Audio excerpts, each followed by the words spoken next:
பெண்களுக்குமே நரைமுடி வர்றதோடு இல்லாமல் நிறைய hair loss இருக்கு. காரணமே தெரியாது, எனக்கு வந்து ரூட்ல இருந்தே ஹேர் ஃபால் ஆகுதுன்னு சொல்லுவாங்க. உடலில் அதிகமான உடல் வெப்பம், உடல் உஷ்ணம் அதிகரிக்கும் பொழுது தலைமுடியில் அந்த நரைமுடின்ற பிரச்சனை நிறைய குழந்தைகளுக்குமே நம்ம பார்க்க முடியுது. ஹைப்பர் தைராய்டிசம் இல்லை ஹைப்போதைராய்டிசம் கண்டிஷன்லேயோ இந்த மாதிரி தலைமுடி பிரச்சனைகள் ஏற்படலாம். இதெல்லாம் ஒரு பக்கம் இருந்தாலும் இதை நான் கரெக்ட் பண்ணிக்கிறேன். ஆனால் என்ன உணவு முறையில் நான் என்ன எடுக்கணும்? இதுக்கு பேசிக்காக நம்ம நெல்லிக்காய் சாரோ இல்லை அருகம்புல் சாரோ இல்லை அருகம்புல் வெற்றிலை மிளகு இது மூன்றும் சேர்த்து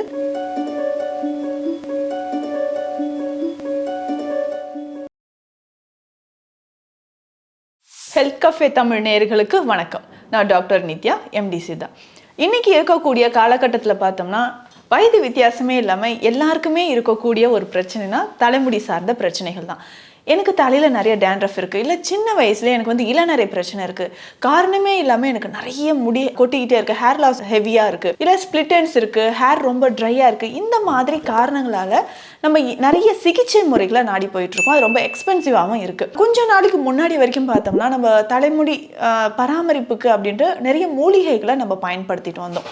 அந்த வகையில் அது எல்லாமே இப்போ நம்ம மறந்த காரணங்களால் நிறைய ரசாயன கலப்புள்ள பொருட்களை எல்லாம் நம்ம பயன்படுத்துறதுனாலையும் நிறைய பேருக்கு தலைமுடியில் பிரச்சனை இருக்குது. இப்போ குழந்தைகளுக்குமே பார்த்தோம்னா நியூட்ரிஷன் டிஃபிஷியன்சி இருக்கும், அதாவது சத்து குறைபாடுனால நிறைய குழந்தைகளுக்கு நம்ம பார்க்க முடியுது ஹேர் டென்சிட்டி இல்லாமல் இருக்கிறது பார்க்க முடியுது. அதே மாதிரி நிறைய குழந்தைகளுக்கு நம்ம பார்ப்போம் ஒயிட் ஹேர் இருக்குது. ஸ்கூல் கோயிங் சில்ட்ரன்ஸ்லாம் பார்த்தோம்னா நிறைய பேரண்ட்ஸ் சொல்லுவாங்க, இந்த வயசுல எனக்கு வந்து என் குழந்தைக்கு வெள்ளை முடி வந்திருக்கு அப்படின்னு சொல்லுவாங்க. இல்லை டீனேஜில் இருக்கக்கூடியவங்களுக்கு இந்த மாதிரி இளம் வயதில் இருக்கக்கூடிய நிறைய பேருக்கு இந்த தலைமுடி வந்து நரைமுடி வர்றதை நம்ம பார்க்க முடியுது. கொஞ்ச நாளுக்கு அப்புறம் அதே மாதிரி பெண்களுக்குமே நரைமுடி வர்றதோடு இல்லாமல் நிறைய ஹேர் லாஸ் இருக்குது. காரணமே தெரியாது, எனக்கு வந்து ரூட்ல இருந்தே ஹேர் ஃபால் ஆகுதுன்னு சொல்லுவாங்க. இதற்கெல்லாம் பேசிக்காக என்னென்ன நம்ம மாற்றங்கள் செய்யலாம், முக்கியமாக நம்ம லைஃப் ஸ்டைலில் என்னென்ன மாற்றங்கள் செய்யணும், உணவு முறையில் என்ன மாற்றங்கள் செய்யணும். சரி, தலைமுடி இந்த மாதிரி பிரச்சனைகள் இருக்குது, தலைமுடி உதிர்தல் பிரச்சனை இருக்குன்னா இதற்கு முழு தீர்வு நம்ம என்ன பண்ணலாம்? எனக்கு இம்மிடியேட்டாக அசுர வேகத்தில் தலைமுடி வளரணுன்றது நிறைய பேருக்கு ஒரு ஆசை இருக்கும். அதற்கு நம்ம என்ன பண்ணலான்றதை இந்த வீடியோவில் முழுவதுமாக பார்க்கலாம். பொதுவாக ஹேர் ஃபால் அப்படின்னா நம்ம ஹேர் ஃபாலிக்கல்ஸ் அப்படின்னு சொல்கிறோம். தலைமுடி வந்து நம்ம ஸ்கேல்பில் தலையில் வந்து அட்டாச் ஆகிருக்கக்கூடிய இடத்துல வந்து முடியோட வேர்க்கால்கள் அப்படின்னு சொல்கிறோம். இந்த இடத்துல நமக்கு நியூட்ரிஷன் குறைவாக இருக்கும் பட்சத்தில் தலைமுடி சார்ந்த பிரச்சனைகள், தலைமுடி வந்து ரூட்ல இருந்து எனக்கு வந்து நிறைய பேருக்கு உதிர்தல் இருக்குன்னு சொல்லுவாங்க. இப்போது இந்த இடத்துல நமக்கு இன்ஃபெக்ஷன் இருக்கும் பட்சத்தில் நிறைய பேருக்கு ஹேர் லாஸ் வந்து ரூட்ல இருந்தே வர மாதிரி இருக்கும். இப்போ இன்ஃபெக்ஷன்னா எந்தெந்த மாதிரியான இன்ஃபெக்ஷன் இருக்கும் அதை நம்ம பார்க்கணும். சிலருக்கு டேண்ட்ரஃப் இருக்கும், அது ஃபங்கல் இன்ஃபெக்ஷன். ஸோ பூஞ்சை தொற்றினால் வரக்கூடிய பிரச்சனைகள் நிறைய பேருக்கு இருக்குது. பூஞ்சை தொற்றோட அடிப்படையாக இருக்கிறது தான் இந்த டேண்ட்ரஃப்னு சொல்கிறோம். சிலர் வந்து எனக்கு விசிபிளாக நம்ம பார்க்கும்பொழுது வெள்ளை வெள்ளையாக இருக்குன்னு தலையில் சொல்லுவோம். ஆனால் சிலருக்கு டேண்ட்ரஃப் இருக்கிறதே தெரியாமல் இன்ஃபெக்ஷன் இருக்கும். ஸோ ஃபாலிகுலைட்டிஸ் அப்படின்ற இன்னொரு கண்டிஷன். ஃபாலிகுலைட்டிஸ் அப்படின்னா ஹேரோட ரூட் ஃபாலிகல்ஸில் ஏதாவது இன்ஃப்ளமேஷன் ஆகிருக்கிறத நம்ம சொல்கிறோம். இந்த ஃபாலிகுலைட்டிஸ் கண்டிஷன்லையும் நிறைய பேருக்கு ஹேர் லாஸ் இருக்கும். தலையில் இன்னும் ஒரு சிலருக்கு பார்த்தோன்னா சின்ன சின்ன கொப்புளங்கள் மாதிரி இருக்கும். முகத்தில் எப்படி முகப்பரு வருதோ அதே மாதிரி ஸ்கேல்ப்லேயும் சின்ன சின்னதாக நமக்கு வந்து கொப்புளங்களை பார்க்க முடியுது. இது நாளடைவில் என்ன ஆகும்னா ஹேர் ரூட்டை எல்லாமே அஃபெக்ட் பண்ணி ரொம்ப தலைமுடியோட வேர்க்கால்கள் வலிமை இழந்து ஈஸியாக நமக்கு வந்து தலைமுடி உதிர்தல் இந்த பிரச்சனை ஏற்படுது. இதுவே ஒரு சிலருக்கு அந்த மெலனின் பிக்மெண்டேஷன் குறைபாடு ஏற்படுது, அனிமிக்காக இருக்காங்க, ரத்த சோகை இருக்குது. ஸோ இந்த மெலனின் உற்பத்தி ஆகக்கூடிய இடங்களில் பிரச்சனை இருக்குது. இந்த கெராட்டினும் குறையும் பொழுது தான் நமக்கு வெள்ளை முடி அந்த பிரச்சனை ஏற்படுது. இதையே நம்ம சித்த மருத்துவத்தில் எப்படி சொல்வோம்னா, பித்தம் உடலில் அதிகரித்து இருக்கும் பொழுது அதனால் வரக்கூடிய பிரச்சனைகளால் உடல் உஷ்ணம் அதிகமாகிறது. இந்த உடல் உஷ்ணம் அதிகமாகிறதுனால வரக்கூடிய பிரச்சனைகளில் தலைமுடி வெள்ளையாக நிறம் மாறுவதும் ஒரு முக்கிய பிரச்சனையாக இருக்குது. உடலில் அதான் சொல்லுவாங்க எனக்கு வந்து பித்த நரை அப்படின்ட்டு. ஸோ உடலில் அதிகமான உடல் வெப்பம், உடல் உஷ்ணம் அதிகரிக்கும் பொழுது தலைமுடியில் அந்த நரைமுடின்ற பிரச்சனை நிறைய குழந்தைகளுக்குமே நம்ம பார்க்க முடியுது. அதே மாதிரி நமக்கு ஜிங்க், இந்த மாதிரி ஜிங்க் வந்து ரொம்ப இம்பார்ட்டன்ட். எப்படி இரும்பு சத்து ரொம்ப அவசியமோ அதே மாதிரி தலைமுடி நல்லா வளரணும் அப்படின்னா ஜிங்க் மற்றும் காப்பர் இந்த இரண்டுமே சத்துக்கள் நம்ம உடல் இந்த நியூட்ரிஷன் குறையும் பொழுது தான் தலைமுடியில் வந்து ஒரு சிலருக்கு செம்பட்டை நிறமாக மாறுறதோ இல்லை தலைமுடி பார்த்தோம்னா ரொம்ப ட்ரையாக இருக்கிறது, இந்த மாதிரியான நிறைய பிரச்சனைகள் நம்ம பார்க்க முடியுது. இதை தாண்டி நான் ஃபங்கல் இன்ஃபெக்ஷன் பேசிக்காக சொன்ன ஒரு விஷயம் டேண்ட்ரஃப். அடுத்ததாக பார்த்தோம்னா ரவுண்டாக நிறைய பேருக்கு சில இடங்களில் மட்டும் தலையில் தலைமுடி இல்லாமல் இருக்கும். இது அலோபேஷியா ஏரேட்டான்னு சொல்லுவாங்க. என்னன்னா ஃபங்கல் இன்ஃபெக்ஷனால புழுவெட்டு அப்படின்னு சொல்கிற கண்டிஷன். சில இடங்களில் தலைமுடி உதிர்தல் இருக்கும். அது அப்படி ஸ்ப்ரெட் ஆகிட்டே வரும்போது அந்த இடத்துல சுத்தமாக முடியே இல்லாத மாதிரி ரொம்ப ஷைனிங்காக இருக்கிறத நம்ம பார்க்க முடியுது. இதுவுமே ஃபங்கல் இன்ஃபெக்ஷனால் வரக்கூடியது தான். அடுத்து இன்னும் ஒரு சிலருக்கு பார்த்தோம்னா சொரியாசிஸ்ன்ற கண்டிஷன் இருக்கும். ஸோ ஸ்கேல்ப் சொரியாசிஸ் கண்டிஷனில் தலை முழுவதுமே ரொம்ப ட்ரை ஆகிட்டு டேண்ட்ரஃபோட அட்வான்ஸ்டு ஸ்டேஜ் மாதிரி இருக்கும். ரொம்ப தலையிலேருந்து ஒரு மாவு மாதிரி உதிர்ந்துக்கிட்டே இருக்கிறது, ஸ்கேல்ஸ் வர மாதிரி இருக்கும். தலையோட அவுட்டர் லேயர் ஸ்கேல்ஸ் வந்துக்கிட்டே இருக்குனாலும் இந்த மாதிரி பிரச்சனைகள் இருக்கும்போதும் நமக்கு தலைமுடி ரொம்ப உதிரும். இது எல்லாம் ஒரு பக்கம் இருந்தாலும் நம்மளுடைய லைஃப் ஸ்டைல்னு நான் சொன்ன ஒரு விஷயம் என்னென்னா, இதில் நம்ம கடைபிடிக்க தவறிய நிறைய விஷயங்களால் தலைமுடி பிரச்சனைகள் ஏற்படலாம். லைஃப் ஸ்டைல் அப்படின்னு சொல்லும்போது நம்ம ஹெல்த்தியான டயட் எடுக்காமல் இருக்கிறது, நிறைய ஜங்க்ஸ் ஃபாஸ்ட் ஃபுட் நிறைய எடுக்கிறது, திரும்ப ரீஹீட் பண்ணி ஃபுட் எடுக்கிறது, இல்லை இந்த ஆயிலை திரும்ப ரீயூஸ் பண்ணுறது, அதிகப்படியாக ஒரே எண்ணெயில் நம்ம நீண்ட நாட்களாக சமைத்து சாப்பிட்டுட்டு இருக்கிறது, டீ, காஃபி, ஆல்கஹால், ஸ்மோக்கிங், இந்த மாதிரி ஹேபிட்ஸ். இதை விட முக்கியமாக இன்னொரு விஷயம் என்னென்னா, இரவு நேரத்தில் நம்ம ரொம்ப நேரம் கண் முழித்து வேலை செய்கிறது. அதுவும் ரொம்ப நேரம் நம்ம ஸ்க்ரீன் பார்த்துட்ருக்குறோம். அந்த கண்டிஷனில் என்னென்னா ஸ்க்ரீனிங் டைம் இன்க்ரீஸ் ஆக நம்ம பாடியில் ஹீட் அதிகமாகுது. ஹீட் அதிகமாகிறதுனால நிறைய பிரச்சனைகள் இருந்தாலும் முக்கியமாக நம்மளுடைய ஐஸ் கண்களில் ஒரு வறட்சி ஏற்பட்டு அது நேரடியாக நம்ம தலைமுடியிலும் பாதிப்பை ஏற்படுத்துதுன்னு சொல்லலாம். இதெல்லாம் ஒரு பக்கம் இருந்தாலும் இன்னும் முக்கியமாக நம்ம உடலில் ஏற்படக்கூடிய ஹார்மோன் இம்பேலன்ஸ். இதுதான் பெருவாரியான மக்களுக்கு நமக்கு ஹார்மோன் இம்பேலன்ஸ் இருக்குன்னே தெரியாத காரணத்தினால நிறைய பேருக்கு தலைமுடி பிரச்சனை ஏற்படுது. தைராய்டு டிஃபிஷியன்சி இருக்குது, ஹைப்பர் தைராய்டிசம் இல்லை ஹைப்போதைராய்டிசம் கண்டிஷன்லேயோ இந்த மாதிரி தலைமுடி பிரச்சனைகள் ஏற்படலாம். இன்னும் ஒரு சிலருக்கு இர்ரெகுலர் பீரியட்ஸ் இருக்குது, பிசிஓடி கம்ப்ளைண்ட்ஸ் இருக்குது, இல்லை அதிகமாக நமக்கு டயபெட்டிக் பேஷண்ட்ஸ் ரொம்ப நாளாக நமக்கு சுகர் இருக்கோ, இல்லை நம்ம நீண்ட நாட்களாக ஏதாவது ஒரு டிசீஸ்க்கு மெடிசன் நம்ம தொடர்ந்து எடுக்கிறோம், அதோட சைடு எஃபெக்டாக கூட நமக்கு ஹேர் லாஸ் இருக்கும். இது எல்லாமே நம்ம லைஃப் ஸ்டைலில் பண்ணக்கூடிய சில தவறுகள். சரி, இதெல்லாம் ஒரு பக்கம் இருந்தாலும் இதை நான் கரெக்ட் பண்ணிக்கிறேன்.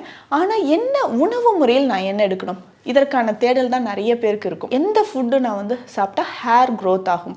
நம்ம தெரிஞ்சிக்க வேண்டிய ஒரு முக்கியமான விஷயம் என்னென்னா, நம்ம உடலில் தோலோ இல்லை முடியிலையோ ஏதாவது ஒரு பிரச்சனை இருக்குன்னா, உடல் உள்ளுறுப்புகளில் ஏதாவது பாதிப்பு ஏற்பட்டால் அதனோட ரிஃப்ளெக்டாக நமக்கு இருக்கும். சைன் அண்ட் சிம்டம்ஸ் சொல்கிறோம், அறிகுறிகள். தலைமுடி அதிகமாக உதிருது, இல்லை தலைமுடி ரொம்ப ட்ரையாக இருக்குது, இந்த மாதிரி கண்டிஷனில் நம்ம லிவர்லேயோ இல்லை கிட்னிலேயோ பாதிப்புகள் இருந்தாலும் நம்ம நல்லா கவனித்து பார்த்தோம்னா தெரியும், கிட்னியோட ஃபங்க்ஷனில் ஏதாவது பாதிப்பு ஏற்பட்டிருக்க சமயங்கள்லையோ, இல்லை லிவரில் நிறைய பேருக்கு சொல்லுவோம் ஜாயிண்டிஸ் இருக்குது, மஞ்சக்காமலை இருக்குது, மெட்டபாலிசமில் ஏதாவது டிஃபெக்ட் இருக்குது, ஃபேட்டி லிவர் கண்டிஷன், இல்லை கால் பிளாடரில் ஸ்டோன் இருக்குது, லிவரில் இந்த மாதிரி பிரச்சனைகள் இருக்கும்போது தான் தலைமுடி சார்ந்த பிரச்சனைகள் ஏற்படுது. அடுத்தது கிட்னியோட ஃபங்க்ஷன் குறையுது, கிட்னியோட ஃபங்க்ஷன் செயல்பாடு குறையும் பொழுது நமக்கு தலைமுடியில் பிரச்சனை இருக்கும். அடுத்து முக்கியமாக பிளட்டில் இம்ப்யூரிட்டிஸ் இருக்குது, டாக்ஸின்ஸ் நிறைய இருக்குது, ரத்தம் கேடடைந்து இருக்கும் சமயத்தில் நமக்கு தலைமுடி பிரச்சனைகள் அதிகமாக இருக்கும். இப்போ நம்ம பாடியை கிளென்ஸ் பண்ணணும், டீடாக்ஸ் தெரப்பி அப்படின்றது ரொம்ப ரொம்ப முக்கியம். ஸோ பாடியில் இருக்கக்கூடிய டாக்ஸின்ஸை எலிமினேட் பண்ணணும்னா முக்கியமாக நம்ம பேதி மருந்து எடுக்கிறது ஒரு சிறந்த வழிமுறையாக இருக்கும். அடுத்தது நான் பிளட்டில் இருக்கக்கூடிய டாக்ஸின்ஸை எலிமினேட் பண்ணணும்னா, பிளட்டில் சில மூலிகைகளோ நம்ம வீட்டில் ரொம்ப எளிமையான முறையில் இது கண்டினியூஸாக ஒரு மாதமோ இல்லை ஒரு மண்டலமோ நம்ம எடுக்கும்பொழுது பிளட்டில் இருக்கக்கூடிய டாக்ஸின்ஸ் எலிமினேட் ஆகும். இதுக்கு பேசிக்காக நம்ம நெல்லிக்காய் சாரோ இல்லை அருகம்புல் சாரோ இல்லை அருகம்புல், வெற்றிலை, மிளகு இது மூன்றும் சேர்த்து கஷாயமாகவோ ஒரு மண்டலம் அளவுக்கு எடுத்தோம்னா பேசிக்காக நம்ம ரத்தத்தில் இருக்கக்கூடிய அந்த டாக்ஸின்ஸ் எல்லாமே எலிமினேட் ஆக ஆரம்பிக்கும். அடுத்து முக்கியமாக விட்டமின் இ, விட்டமின் சி அதிகமாக இருக்கக்கூடிய உணவுகளை எடுக்கணும். காப்பர், ஜிங்க் இது இரண்டும் இருக்கக்கூடிய உணவுகளை எடுக்கணும். இதை நான் எப்படி எடுத்துக்கலாம் அப்படின்னா, நட்ஸ், விதைகள், நம்ம பூசணி விதைகள், வெள்ளரி விதைகள், ஃப்ளாக் சீட்ஸ் இது எல்லாம் உணவில் நிறைய சேர்க்கணும். முக்கியமாக கருப்பு எள்ளு, நம்ம மறந்த ஒரு விஷயம் அப்படின்னு சொல்லலாம். இந்த கருப்பு எள்ளு நல்ல முளை கட்டி தினமும் ஒரு 2 ஸ்பூன் அளவுக்கு சாப்பிட்டுட்டு வரலாம். இல்லைன்னா இந்த முளை கட்டிய கருப்பு எள்ளை நம்ம லைட்டாக ஃப்ரை பண்ணி ட்ரை பண்ணிவிட்டு அதை உலர்த்தி அதை ஃப்ரை பண்ணி பவுடர் ஃபார்ம்லையும் எடுத்து வச்சுட்டு கஞ்சி மாதிரி தினமும் குடிச்சிட்டு வரலாம். அதே மாதிரி நம்ம உணவிலும் சரி, வாரம் 2 முறை நல்லெண்ணெய் சேர்த்து நம்ம தலைக்கு குளிச்சுக்கிட்டு வந்தபோது ஸோ தலைமுடியில் இருக்கக்கூடிய பிரச்சனைகள் குணமாகி அதுதான் சொல்லுவாங்க வாரம் 2 நாட்கள் வந்து எண்ணெய் தேய்ச்சி குளிக்கணும்ன்ட்டு. ஸோ நல்லெண்ணெயில் இருக்கக்கூடிய சத்துக்கள் நம்ம ஹேருக்கு ரொம்ப நியூட்ரிஷனாக இருக்கும். இதை நம்ம ரெகுலராக ஃபாலோ பண்ணிக்கலாம். அடுத்து முக்கியமாக சின்ன சின்ன விஷயங்கள் வீட்டிலேயே நான் என்ன செய்யலாம், ஹேர் ஃபால் இருக்குன்னா இதற்கு நான் என்ன ஆயில் யூஸ் பண்ணலாம், இல்லை தலையில் நான் வந்து அப்ளை பண்ணுறதுக்கு ஏதாவது ஹேர் மாஸ்க் மாதிரி ஏதாவது இருக்கா அப்படின்ட்டு நிறைய பேர் நம்ம நிறைய விஷயங்களை வந்து ஃபாலோ பண்ணிகிட்ருப்போம். ரொம்ப எளிமையான முறையில் நான் சொல்கிறத ஃபாலோ பண்ணாலே போதும். இதற்கு நமக்கு செம்பருத்தி மலர்கள் பயன்படுத்தலாம். செம்பருத்தி மலர்கள் ஒற்றை அடுக்கு செம்பருத்தி மலர்களை எடுத்து அது நல்லா பேஸ்ட் மாதிரி அரைச்சி எடுத்துக்கணும். இது கூட சுத்தமான தேங்காய் எண்ணெய் சேர்த்து நம்ம ஆயில், இது செம்பருத்தி இதழ்கள் மட்டுமே போதும். இதை தேங்காய் எண்ணெயோடு சேர்த்து நம்ம காய்ச்சி எடுத்து வச்சுட்டு தினமுமே தலையில் வந்து மசாஜ் பண்ணிட்டு வரலாம். அடுத்து முக்கியமாக நான் சொல்லக்கூடிய இன்னொரு விஷயம் என்னென்னா, தாமரை இலைகளை நம்ம ஹேர் லாஸ்க்கு பயன்படுத்தலாம். இது நிறைய பேருக்கு தெரியாத ஒரு விஷயம், ஆனால் ரொம்ப ஈஸியாக இதை நம்ம இந்த ஆயிலை நம்ம ரெடி பண்ணிக்கலாம். தாமரை இலைகளை கொண்டு வந்து லைட்டாக ஹீட் பண்ணிக்கணும். ஹீட் பண்ணதுக்கப்புறம் அதை அரைத்து அதிலிருந்து சாறு எடுத்துக்கணும். இந்த சாறு எவ்வளோ எம்எல் இருக்கோ அவ்வளோ எம்எல் அளவுக்கு சரியாக, இது 500 எம்எல் நம்ம சாறு எடுத்துருக்குறோன்னா 500 எம்எல் தேங்காய் எண்ணெய் இரண்டுமே சேர்த்து காய்ச்சி நம்ம எண்ணெயை வந்து தனியாக எடுத்து வச்சுக்கணும். இந்த எண்ணெயை டெய்லி நம்ம தலையில் வந்து அப்ளை பண்ணிட்டு வரணும் போது நிறைய பேருக்கு இருக்கக்கூடிய அந்த ஒயிட் ஹேர், வெள்ளை முடிகள் வந்து மாற ஆரம்பிக்கும். அடுத்து ஹேர் லாஸ் ரொம்ப நாளாக இருக்குன்னும் போது இந்த தாமரை தாமரை இலையை பயன்படுத்தி நம்ம செய்யக்கூடிய இந்த எண்ணெய் பயனுள்ளதாக இருக்கும். அதே மாதிரி நான் ஹேர் பேக் நான் என்ன யூஸ் பண்ணலாம், நிறைய பேருக்கு ஒரு தேடல் இருந்துகிட்ருக்கும். இதற்கு என்ன பண்ணலாம்னா தேங்காய் பாலை நம்ம பயன்படுத்தலாம். தேங்காய் பால் தேவையான அளவு நம்ம தேங்காய் பால் எடுத்துட்டு இதில் கடுக்காய் பொடியை நம்ம சேர்க்கணும். பொதுவாக கடுக்காய்க்கு பார்த்தோம்னா துவர்ப்பு சக்தி அதிகமாக இருக்குது. நிறைய மருத்துவ பலன்கள் நிறைந்தது இந்த கடுக்காய்ன்னு சொல்லலாம். இந்த கடுக்காயை தேங்காய் பாலோடு சேர்த்து பேஸ்ட் மாதிரி நம்ம செஞ்சுட்டு இது தலையில் நம்ம அப்ளை பண்ணிக்கலாம். வாரம் ஒரு முறை இந்த ஹேர் மாஸ்க்கை நம்ம தலையில் அப்ளை பண்ணிட்டு வரும்போது மயிர்கால்கள் அப்படின்னு சொல்கிறோம் இல்லையா, ஹேர் ஃபாலிக்கல்ஸ், இது எல்லாமே ரொம்ப ஸ்ட்ரென்தன் ஆக ஆரம்பிக்கும். ஸோ டைட்டாக நிறைய பேருக்கு ஹேர் லாஸ் இருக்கும்போது இதை ஃபாலோ பண்ணிட்டு வந்தோம்னா இந்த ஹேர் ஃபால் வந்து நாளடைவில் குறைய ஆரம்பிக்கும்.